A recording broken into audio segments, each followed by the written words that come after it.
Yeah. ASK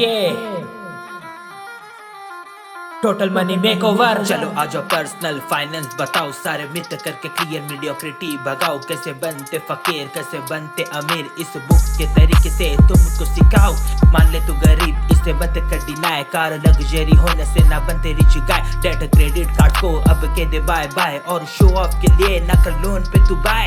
Dave ने बताया हमें प्रूवन मेथड, सोसाइटी जो भी बोलती उसे इग्नोर तू कर। Live like no one else to live like no one else, 7 baby step शिद्दत से फॉलो तू कर। Now let's make a fund for emergency, काम आएगी बारिश में ये छतरी जैसी। स्टार्ट 80,000 से, minimum amount should be accessible and in liquid account. Next step में छोटा बड़ा कर्जा चुका, सिर्फ होम लोन को छोड़ के बाकी लिस्ट तू बना। लोन बंडन फिर जितना EMI बचेगा, लोन टू का EMI फिर उतना बढ़ेगा। लोन को तो लिस्ट में से करके डिलीट, अब इमरजेंसी फंड कर दे फुली कंप्लीट। इतना की भर दे 6 महीने के बिल्स, इसमें इंक्लूड नहीं करना अननेसेसरी फ्रिल्स। सब मर्फी का लॉ ना रोक पाएगा, अगर फ्यूचर में तेरा कभी जॉब जाएगा। कल किसने है देगा अगर होगी क्राइसिस, बिना लोन लिए फिर से तू लौट पाएगा। अब कर्जा खत्म इमरजेंसी भी सेट, अब रिटायरमेंट के लिए तू कर इन्वेस्ट। अगर रहना है तुझे भी इंडिपेंडेंट, इन्वेस्ट कर इनकम का 15%। अब सोच रहा होगा इन्वेस्ट कहाँ पे करूँ, द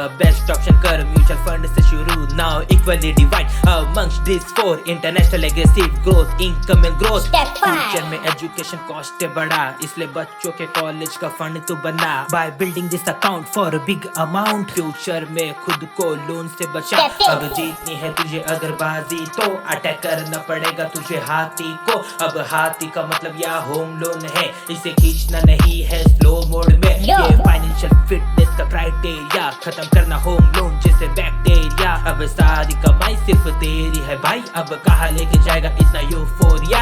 बैग में छोटे थोड़ा चलने का, क्योंकि वक्त आया तेरा अमीर बनने का। सेव और इन्वेस्ट करके डिस्पोजेबल दौलत शोहरत बिल्ड करने का। लेकिन पिछले स्टेप्स मत कर तू सैक्रिफाइस, और सेफ्टी नेट्स को रख तू सफाइस। Buy only when you can pay the price, और चैरिटी भी करना फॉर पैराडाइज। फाइनेंशियल फ्रीडम है ऑन द राइज, क्योंकि जिया है तूने बड़ी फ्रूगल लाइफ। पढ़ के इस बुक को सारे मिथ भगाओ, कैसी लगी समरी कमेंट में बताओ। The end.